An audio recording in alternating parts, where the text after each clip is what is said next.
14 fatos fascinantes sobre Cleópatra, a última rainha do Egito. A vida de Cleópatra VII, o último faraó egípcio feminino, era infame, mas ela era muito mais do que apenas a amante dos líderes romanos Júlio César e Marco Antônio. Nascida em 69 a.C., ela era filha do Ptolomeu XII Auletes, um monarca notoriamente indiferente, e subiu ao poder como co-governante com seu irmão em 51 a.C. Quem foi Cleópatra, além de uma rainha? Eventualmente, depois que seus outros irmãos morreram ou foram mortos, Cleópatra tornou-se a única governante do Egito, com a ajuda de César. Eles conceberam um filho de amor secreto, mas, após a sua morte, ela ficou com seu cara número 1, Marco Antônio. Eles se divertiram muito juntos, mas os problemas estavam se formando na forma do cunhado e arquirrival de Antônio, Otaviano, mais tarde Imperador Augusto. Otaviano derrotou Antônio e Cleópatra na Batalha de Actium, também conhecido como Batalha de Ácio, na Grécia, em 31 a.C. Após a derrota, ela e Antônio cometeram suicídio. E o que Cleópatra fez durante seu reinado? Ela manteve a independência do Egito até seu último suspiro, aliando-se com seus inimigos mais poderosos, e na tradição dos monarcas helenísticos e egípcios, ela se divinizou e desempenhou o papel de uma deusa. Ao contrário de seus antecessores, porém, Cleópatra se preocupou em aprender egípcio, tornando-se popular entre seus súditos. Brilhante, charmosa e implacável, Cleópatra foi uma das governantes mais fascinantes do mundo antigo. Cleópatra provavelmente não era Elizabeth Taylor no quesito beleza. Infelizmente para Cleópatra, ela provavelmente não combinava com seu famoso retrato no quesito beleza. Os arqueólogos descobriram uma moeda com o rosto dela, na qual ela parece bem simples, mas os relatos antigos diferem. O historiador romano Cássio Dio afirmou que ela era uma mulher de beleza incomparável, e naquela época, quando estava no auge de sua juventude, era mais impressionante. Plutarco alegou que sua inteligência, charme e voz eram mais atraentes do que sua aparência física, embora nenhum desses relatos fosse contemporâneo. Mas o consenso acadêmico hoje é que seu brilhantismo político e seu jeito sedutor eram seus verdadeiros atrativos. Cleópatra usou Júlio César. Cleópatra usou Júlio César para ajudá-la a conquistar o trono. Cleo não flertou com César porque ele era charmoso. Ela o usou para conseguir o que queria. Roma começou a ameaçar o Egito durante o reinado de seu pai, com alguns políticos falando em anexar o Egito e conceder suas terras aos cidadãos romanos. O pai de Cleópatra fugiu para a Cidade Eterna assim que foi deposto, e o Senado e César o ajudaram a recuperar seu trono, mas a um custo. Os romanos lhe deram um ministro das finanças para ajudá-lo, mas o cara roubou muito dinheiro do Egito. Cleópatra precisava de dinheiro e ajuda militar para se manter no poder. Então ela combinou inteligência com o homem no topo, Júlio César. Cleo o usou para cultivar apoio militar para si mesma sobre seus irmãos mais novos. Eles se conheceram em 48 a.C., quando Pompeu, o arquirrival de César, desembarcou nas costas egípcias e foi imediatamente morto pelo irmão mais novo de Cleo.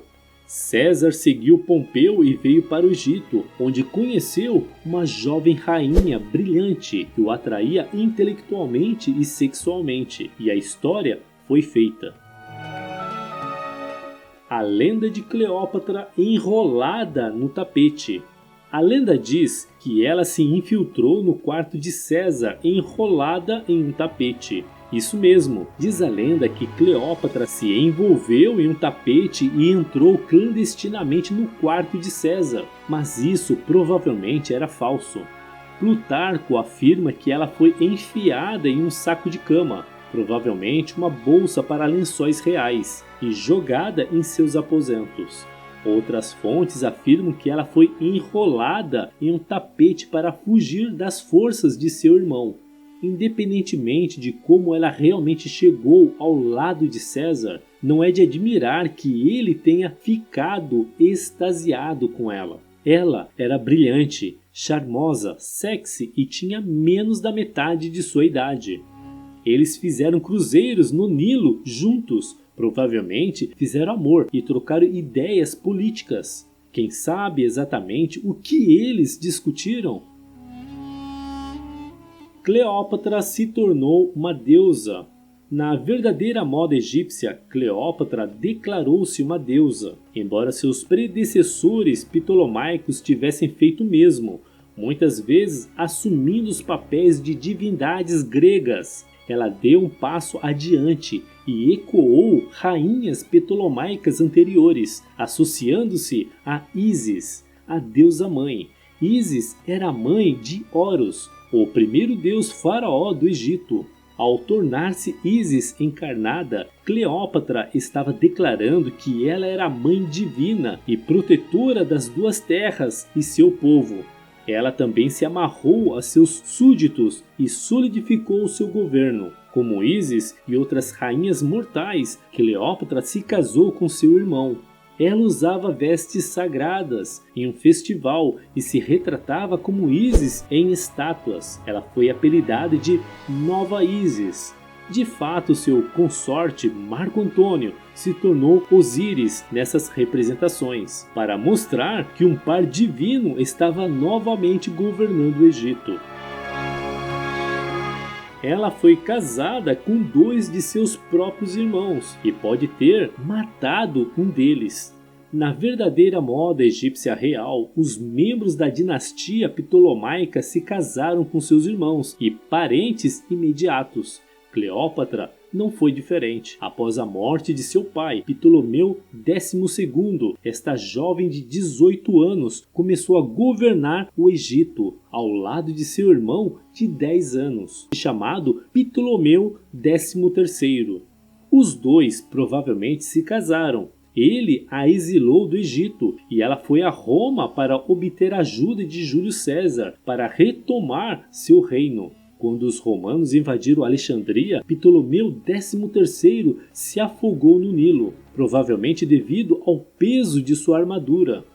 Para manter a face dinástica, Cleópatra casou-se com seu outro irmão sobrevivente, Ptolomeu XIV, a quem ela pôde muito bem ter assassinado depois de ter seu próprio filho, um filho que ela chamou de Ptolomeu XV, Cesarião, e alegou ter sido filho do general romano. Cleópatra roubou ouro do túmulo de Alexandre. Para financiar seu tesouro, Cleópatra roubou ouro do túmulo de Alexandre o Grande. A tumba de Alexandre o Grande estava localizada em Alexandria e era uma grande atração turística na Antiguidade Tárdia.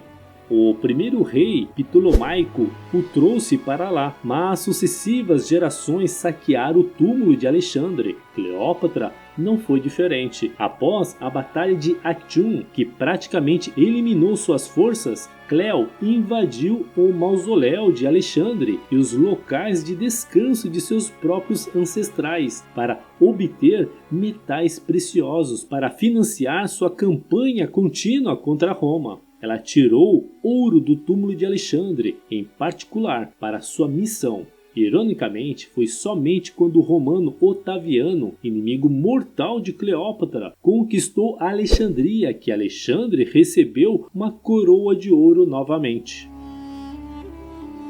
Cleópatra pressionou César com um filho. Ela viajou para Roma com seu filho ilegítimo para pressionar César. Nossa rainha favorita visitou Roma 2 vezes, em 46 e 44 a.C. Os romanos a viam como uma escandalosa sedutora estrangeira, chegando com seu incestuoso seu irmão-marido, que estava em sua cidade para seduzir seu líder. Ela ficou em uma das vilas de César, fora da cidade imediata, junto com seu filho de César, o pequeno Cesarião. Talvez ela não estivesse insinuando tão sutilmente que seu filho deveria ser o herdeiro de Júlio? Alguns sugeriram que Cleópatra estava apenas passeando em Roma, às custas de César, mas isso estava longe de ser o caso. Na realidade, ela estava trabalhando para fazer alianças e garantir seu próprio trono em casa. Ela aprendeu com o exemplo de seu pai que os governantes de reinos independentes precisavam do apoio romano para prosperar. Esta foi uma visita de estado não agradável. O começo do namoro de Cleópatra e Antônio. Cleópatra, vestida de deusa para seduzir Marco Antônio. Depois que César foi assassinado, Cleópatra precisava de um novo aliado em Roma. Quem melhor do que o aliado número 1 de César, mais conhecido como Marco Antônio? Ele era um mulherengo, que também foi casado várias vezes. Então Cleópatra sabia que tinha que se vestir para impressionar quando o conheceu. Ele a convocou várias vezes, mas ela veio em seu próprio tempo. Quando Cleo conheceu Antônio, ela navegou rio acima em estilo real, condizente com uma misteriosa rainha estrangeira, como os romanos haviam. Plutarco observou que ela andava em uma barcaça com polpa dourada, suas velas espalhadas roxas, seus remadores incitando-a com remos de prata ao som da flauta misturada com alaudes. A própria Cleópatra estava deitada em uma cama com um dossel dourado e estava vestida como uma deusa romana, Vênus, em uma pintura, com seus servos disfarçados de ninfas. Escusado será dizer que Antônio ficou impressionado e a convidou, mas ela ordenou que ele viesse a bordo de seu navio. Ele fez o que lhe foi dito e ficou impressionado com a opulência, charme e inteligência de Cleópatra. Ela podia falar muitas línguas diferentes e tinha um forte domínio das ciências políticas e militares, e assim começou o namoro. Cleópatra dominava a arte da sedução com Antônio. Ela manteve Marco Antônio lisonjeado, encantado e entretido. Ela o atraiu para Alexandria com promessas de jogo e devassidão. Assim disse o romano Plutarco. Antônio tinha um clube de jantar chamado Fígado Inimitável, e todos os dias eles se banqueteavam, fazendo seus gastos de uma profusão incrível. O chefe real teve que fazer muitas refeições.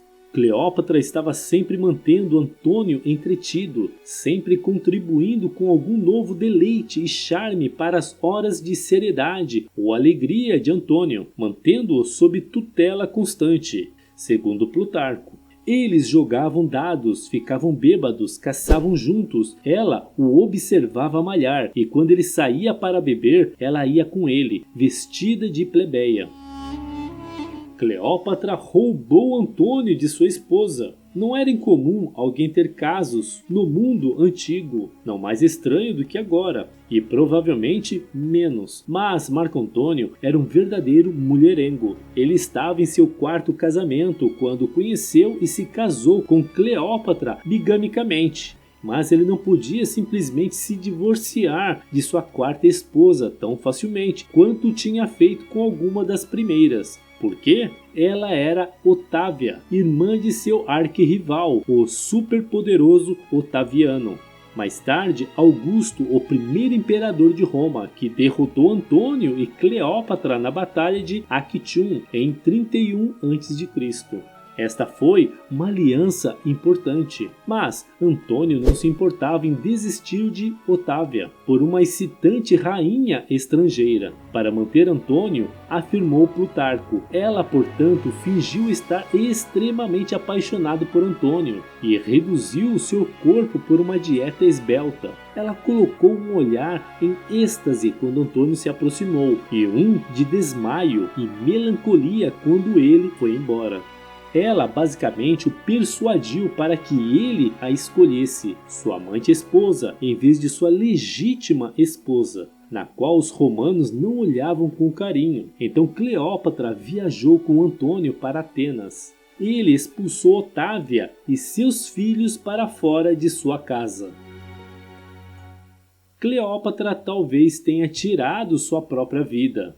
Ela cometeu suicídio por mordida de cobra ou um coquetel de ópio fatal. A história diz que, depois que Cleópatra e Antônio perderam tudo, Cleo se suicidou ao ser mordida por uma cobra. Plutarco afirma que ela escondeu uma áspide em uma cesta de figos e deixou que ela a picasse.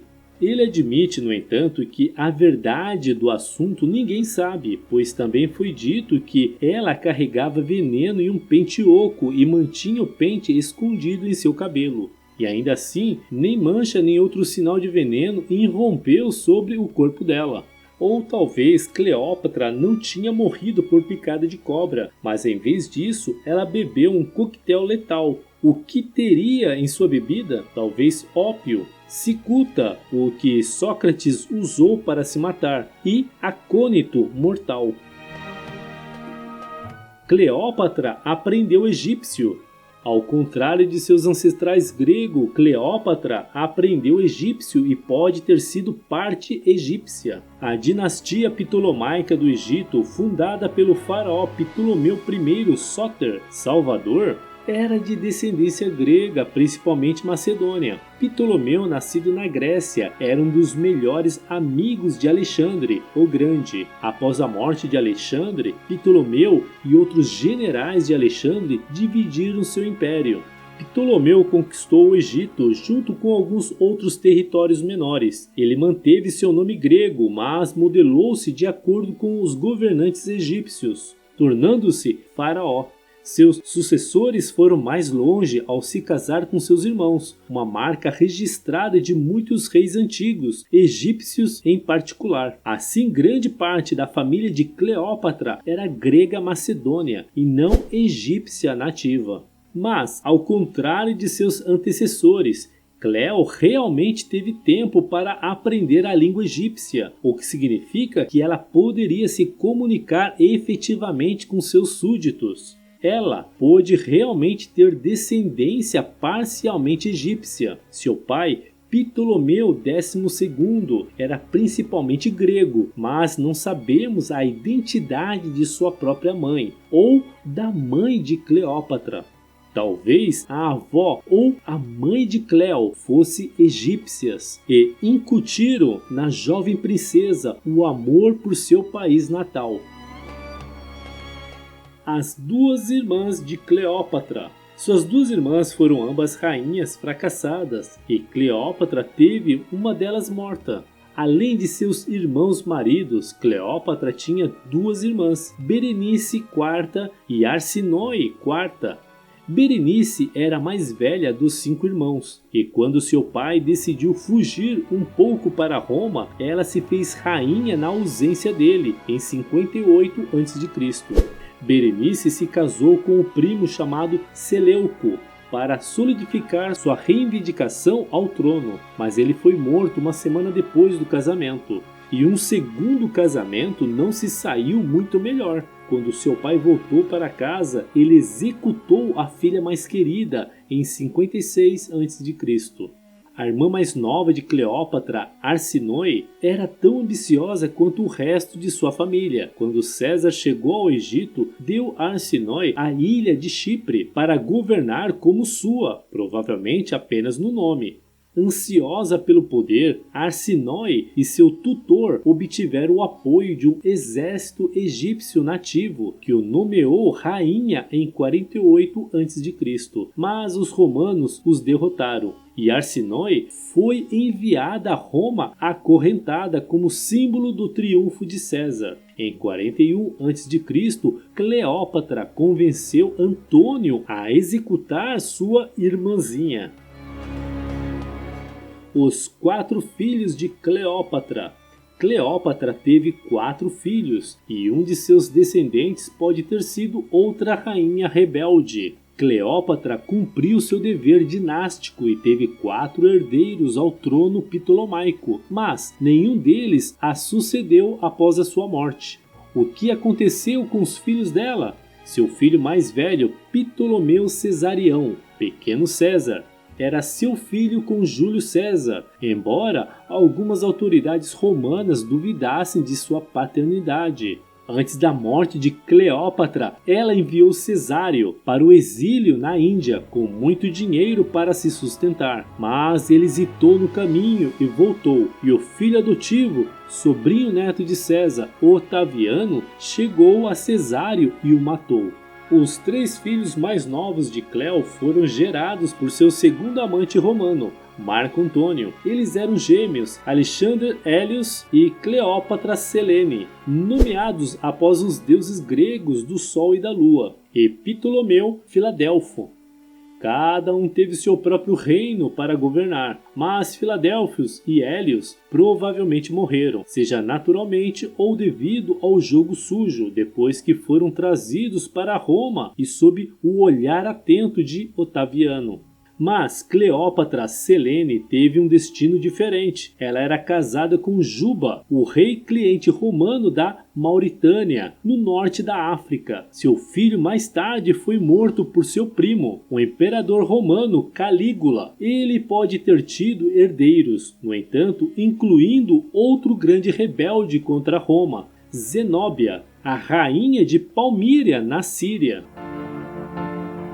E aí, o que você achou do vídeo de hoje? Você já conhecia algum desses fatos fascinantes de Cleópatra? O que mais te impressionou? Comente com a gente sua opinião sobre esse assunto, pois adoraríamos ler e responder seus comentários abaixo. Se você gostou desse vídeo e ainda não se inscreveu em nosso canal, se inscreva e clica no sininho para não perder nenhum vídeo intrigante que postamos todas as semanas. Se você quer aproveitar e aprender um pouquinho mais, não deixe de clicar em um desses vídeos que estamos sugerindo para você. Até o próximo vídeo!